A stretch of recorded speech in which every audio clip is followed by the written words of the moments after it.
ஓகேவா. ஸோ இதுக்கு வந்து ரொம்ப பெருசாக எதுவுமே நமக்கு தேவைப்படாது. லைக் ஒரே ஒரு ஐபி அட்ரஸ் இருந்தால் போதும். அந்த ஐபி வந்து ஸ்டாட்டிக் ஐபியாக இருக்கணும். ஸோ குளோபலாக நம்ம ஆக்சஸ் பண்ணிக்கலாம்.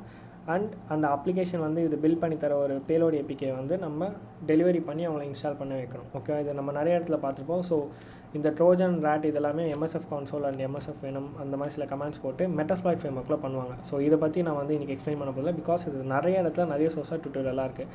அதை தாண்டி பேலன்ஸ் ட்ரீ தான் வந்து நான் இப்போ காட்ட போகிறேன். ஓகேவா. So attacking OS using Python and பேஷ். நீங்கள் ஜஸ்ட் ஒரு பைத்தானோ இல்லை பேஷை வச்சு நீங்கள் டேரெக்டாகவே வந்து அந்த ஓஎஸை வந்து ஹேக் பண்ண முடியும். ஓகேவா. அதுக்கு நீங்கள் என்ன பண்ணணும்னா ஒரு ஏபிகேல ஷெல் கோடோட நீங்கள் வந்து ஆப் டெவலப் பண்ணி அந்த இது வந்து நீங்கள் டேரெக்டாக எக்ஸிக்யூட் பண்ணணும். ஓகேவா. ஸோ இதோட டெமோ நம்ம பார்ப்போம்.